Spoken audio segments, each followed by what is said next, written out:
दोस्तों ये है बर्ड किंगडम का राजा ईगल। दोस्तों क्या आप एक ईगल की उम्र जानते हैं? एक ईगल की उम्र करीब 70 साल की होती है, लेकिन इसकी कहानी का ट्विस्ट ये है, जब ये 40 साल की होती है तो इसके पंख झड़ के इतने हल्के हो जाते हैं कि वो तेजी से शिकार का पीछा नहीं कर पाता है। इसके पंजे नाखून इतने लंबे हो जाते हैं कि वो आपस में टकराने लगते हैं, जिससे उसकी पंजे की पकड़ खराब हो जाती है और साथ ही साथ इसकी चोंच भी आगे से बेंड हो जाती है। शिकार नहीं कर पाता है, इतनी कमजोर हो जाती है कि वो शिकार को खा नहीं पाता है। अब इस बाज के पास जवानी में दो ऑप्शन होते हैं, या तो अब वो मृत्यु को स्वीकार कर ले या फिर दूसरा ऑप्शन चुन ले। जानते हैं दूसरा ऑप्शन क्या है? दूसरा ऑप्शन ये है कि पहाड़ के किसी ऐसे ऊंचे स्थान में चला जाए जहां उसका कोई और जानवर शिकार ना कर ले। फिर सुरक्षित स्थान पाकर ईगल सबसे पहले अपनी चोंच को पत्थर पे मार मार कर तोड़ देता है। इस प्रोसेस में वो इतनी पीड़ा सहता है कि आप उसकी कल्पना भी नहीं कर सकते हो। कुछ दिनों में नई चोंच आने लगती है। ईगल तब अपने पंख भी नोच लेता है और जब कुछ दिनों के बाद चोंच मजबूत हो जाती है तो ईगल अपने चोंच से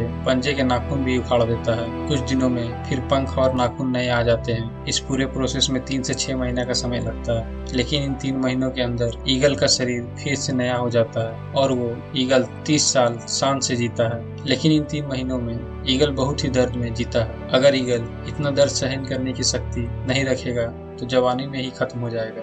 तो दोस्तों इस कहानी से हम क्या सीख सकते हैं? दोस्तों आज हम जिस मुकाम पे भी खड़े हैं, ये आपका सबसे बेहतरीन वक्त है। आप जो चाहते हो वो सब कुछ पा सकते हैं। अगर आप इस समय कष्ट से बचना चाहोगे तो अभी आपको आसान ऑप्शन बहुत सारे मिल जाएंगे, जिसमें थोड़ी राहत भी मिलेगी, लेकिन साथ में आपकी प्रतिभा का भी अंत हो जाएगा, क्योंकि उसे पूरी ताकत से विकसित होने का मौका नहीं मिल पाएगा। Lesson number 2, accept pain. कुछ सीखने में और खुद को डेवलप करने में, आगे बढ़ने में कष्ट होता है, इसलिए कष्ट को स्वीकार कर लो। जब आप दर्द को स्वीकार कर लेते हो कि ये मेरे लिए विकास के लिए है, तब वो दर्द दुख नहीं देता है बल्कि आपको ताकतवर बना देता है। इसलिए जब आपको एक्स्ट्रा मेहनत करने में तकलीफ हो, वापस गिर के उठने में तकलीफ हो, तो इस दर्द को दुख में मत बदलो, बल्कि इसे स्वीकार करके आगे बढ़ो और अपनी जिंदगी की सारी इच्छाओं को पूरी करने के लिए अपना पूरा दम लगा दो।